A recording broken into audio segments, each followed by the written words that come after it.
This is the Google Pixel 5a 5G, but I'm just going to call it the 5a because this is the only 5a model or A series model we're going to get this year, which is unfortunate because we got 2 last year and I really like that. But this is it. This is the Pixel 5a 5G. Now, there are a lot of similarities between this and the 4a 5G from last year, but there are a few changes as well. So let me go ahead, unbox this, and talk to you guys about exactly what we're going to see here. So the size is very similar, but it is a little bit bigger. It's a 6.34 inch display compared to the slightly smaller, I don't remember the exact number, but it was a slightly smaller number on the Pixel 4a 5G. Now, this year we have a slightly different color. It's still black, but there's a very clear green tone to it. So you guys can see that it's more greenish than truly black, which I like. I think it's a nice middle ground for the Pixel lineup is very simple. They have one color, one storage option, and one RAM option. They don't build in variety, and that's good for them because that keeps costs low. I think that's a fantastic way to go. So we got the phone out. In the box, we've got a SIM card eject tool. We've got some paperwork up top here. And at the bottom, surprisingly, we still have a power brick, which is getting very rare to see these days on even $1,000+ phone. So to see this on a $450 phone, which I forgot to mention, this is $450, so $50 cheaper than the 4a 5G, still comes with a power brick. And not only a power brick, I'm actually genuinely surprised to see that they have still included the USB-A to USB-C adapter, which I use all the time, but just for my computer, not for the phone. But I love these, and it's insane to me that for $450, Google could have easily cut this corner, but they didn't. And of course, we have the USB-C to C cable, and this is an 18-watt fast charger. So the box, for being let's just call it a cheaper phone. It isn't a cheap phone, but it is a cheaper phone than a lot of the flagships out there. Just the fact that it comes with so much is very, very good, and I'm just very happy about that. So at least on the beginning part of this unboxing, there isn't a lot of compromise. So let's go ahead and take a look at the phone, and let me go ahead and run you through some of the highlights. So this does have a 6.34 inch OLED screen. It has a 20:9 aspect ratio. It's got a 800 peak nits of brightness screen, which is fantastic. That's just insanely good for a phone in this price range. It's got 60 hertz refresh and a 1080p display.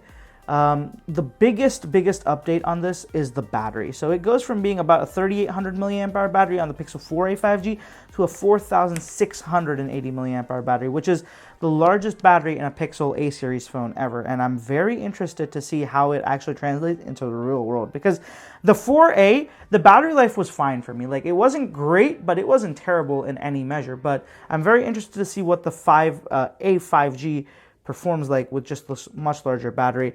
The thing that does kind of irk me, though, is that they have still stuck with the 765G from last year. So performance-wise, we're not going to see any, not a really big boost from the last model, which is surprising given, it's just, we've come to expect every year with a new smartphone launch, we get a better processor.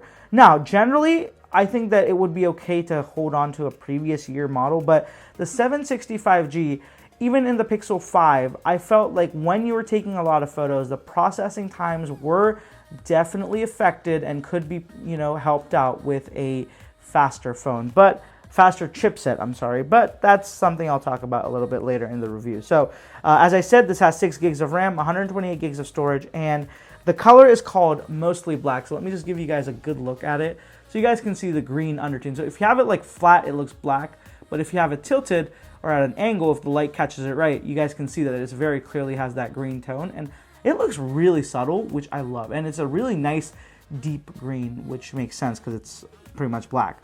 Now, there is a very, very cool addition that I really love, and that is this textured power button. I've been complaining about, power buttons and volume buttons feeling the same for so long, and I'm so glad that Google has decided that they should do this, because it makes it so much easier to do through, without looking at it. Just you feel it and you're like, oh yeah, there's a texture on that one, that's my power button. versus, you know, accidentally hitting the volume up button or something else. It's just, or when you're trying to increase the volume, you might accidentally go for the power, and you'll immediately know, oh, this doesn't feel like the volume button. So very happy with that. Both the power and volume buttons are on the same side. The bottom has the USB-C port with 2 slots cut out for a speaker and a microphone, and the top has a 3.5mm headphone jack, which is fantastic. Before I get into the software and everything else, I just wanted to do a size comparison with the Pixel 4a I have. This isn't the 5G, just the 4. And I'm surprised right off the bat to see that the width of the phone is not that different. It's a little bit wider, the 4a 5G, the 5a 5G, but the 4a is, you know, is pretty wide too. And the length is just a little bit taller on the top. But the one really cool thing about the 4a, the 5a, is that the bezels are definitely shrunken. You can kind of notice, it's hard to tell on camera, but in person you can tell there's a difference. Not that this is bad in any way, but this just looks a little bit better, and overall just it adds to that more premium feel. And there's a hole punch cut out right at the top left. Overall, just this phone, initially when you look at it and on paper, it doesn't do anything wrong. You know, it's pretty inoffensive and it doesn't get anything wrong on paper. So my question is, how does it turn up in software? So what I'm going to do right now is set up the phone, play around with it for a couple minutes, and come back and give you guys my initial impressions on the Pixel 5a 5G. So I just spent the last 40 minutes playing around with the Google Pixel 5a, set it up, and just listened to music, watched videos, took a bunch of photos. And let me go ahead and start off with just the physical design. So right off the bat, one of the biggest changes that I forgot to mention earlier is that this is no longer a plastic phone. This is a aluminum body with the same kind of soft touch coating that Google has always put on their phones. Now, I'll be honest, if I wasn't told that this was aluminum, I would have just guessed they still use the polycarbonate. It doesn't feel any different from the Pixel 4a, but it's just nice to have aluminum built in. And a benefit of that, at least what Google is claiming, is that it is now aluminum. Since it's aluminum, they have been able to give it the IP67 water and dust resistant certification, which is amazing. Now, I'm not sure how true it is that adding aluminum made the phone IP67 dust and water resistant. I'm sure they could do it with a polycarbonate phone, but I'm very happy to have it either way. And just durability wise, having a aluminum phone is going to be better compared to a polycarbonate one. And the soft touch coating, you know, even though I've not been a fan of it over the years, I have noticed that they hold up pretty well to the test of time. So this is a pretty good phone. And the color I really do like, just this dark blackish green combination. Definitely nothing I've seen like this before on any phone out there. As I mentioned before, the power button is ribbed, and I really like this. It's subtle enough that you know exactly what it is, but it doesn't stand out too much, which I'm very, very happy about.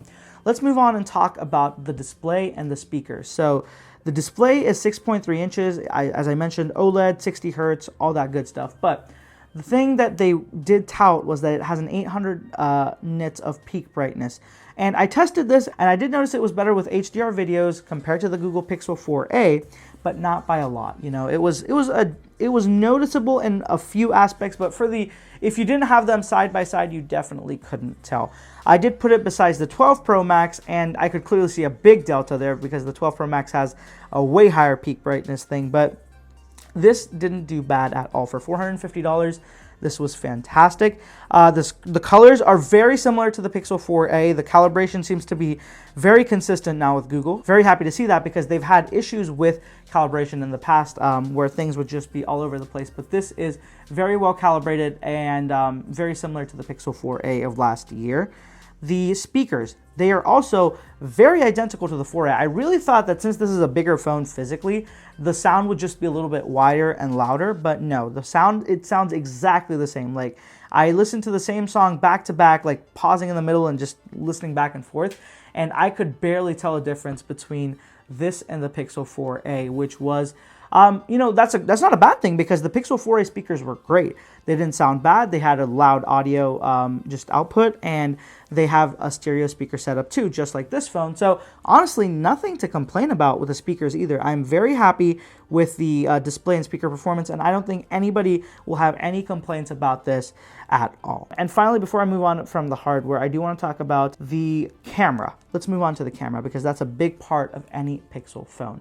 and this one is just, it was amazing. So I'm blown away right off the bat. There's a couple of new features here that are worth talking about, but HDR Plus is making an entrance here. This was a Pixel 5 feature that's now coming into the 5A.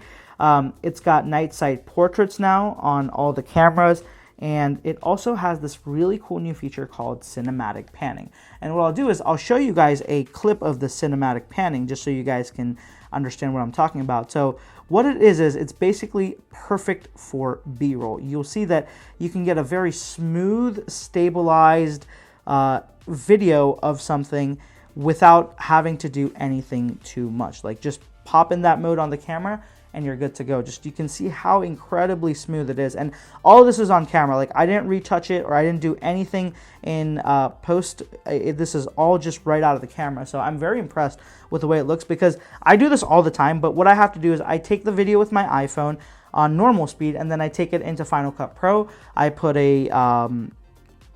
stabilizer on it, and then I reduce the speed by 50%, and that's when I get that smooth effect. But this just has it right out of the camera, which means I have to do no work. Like, this is already doing so much of the work for me. So I'm very, very happy to see that Google not only focusing on the photos, but on the video as well. And I'm excited to try stabilization and a few other things as well. Now, night sight portrait, night sight in general for the front camera is a little bit weak right now, but I haven't had a good chance to test it out, so I'll talk more about it in my review. But otherwise, every aspect of this camera has been very impressive.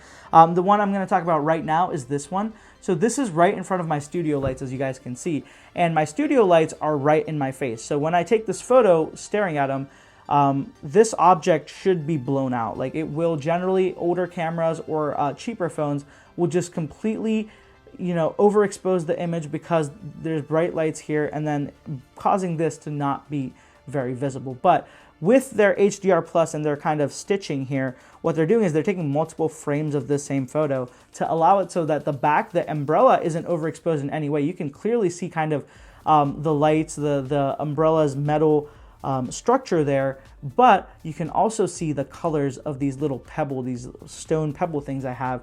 You can clearly see the white, the green, the blue, the lighter blue. So that's just really, really cool. And I took the same photo on the iPhone 12 Pro Max, and I was surprised at how well this kept up. Like, they're almost identical, at least on display. Once I get it into a computer and kind of nitpick it side by side, I might find differences, but right off the bat, I couldn't tell any differences. Like, the exposure and everything, very, very well done. So overall, the Pixel 5a, it's just really, really good. And the camera setup is a ultra wide, a wide, and a normal front camera.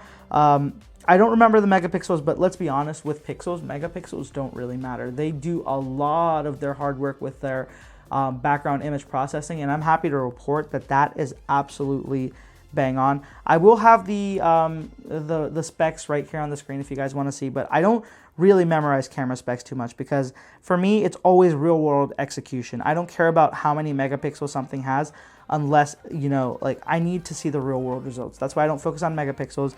And if you've ever watched a video I've made before, you guys will know that. So what's my verdict on this? So far, I'm very, very happy with what Google has put out. They've dropped the price, they've improved on a few things, and they've just really doubled down on their strengths here with this phone. And I'm very happy that we're getting another A series lineup. And I really hope that Google keeps pushing the A series lineup, but also tries to keep the price low. $450 is fine, but I think $400 would have been an even better price. Now, when there was a $350 Pixel, I wasn't complaining because you had options. But now that there's no $350 Pixel A series phone, a $400 phone would be a nice kind of stopgap between the $600, $700, $800 that the 5 and the upcoming 6 and 6 Pro might be costing. So I'm very happy with this phone so far, and I'm going to be doing a full review on this. So if you haven't already, be sure to subscribe to the channel to check that out. And if you have any questions, feel free to ask me down in the comments below, and be sure to follow me on social media right here. I'll have the handles on the screen, and of course down in the description as well. I also want to put out a disclaimer. This phone was provided to me by Google. I did not pay for it myself, but they did not provide any compensation for this video beyond sending me the device, and I have not been told what to say or what I can't say. This is all me, and everything I'm saying is my opinion here. So Just wanted to put that out there and give you guys that disclaimer. Thank you so much for watching, guys. I'll catch you in the next one.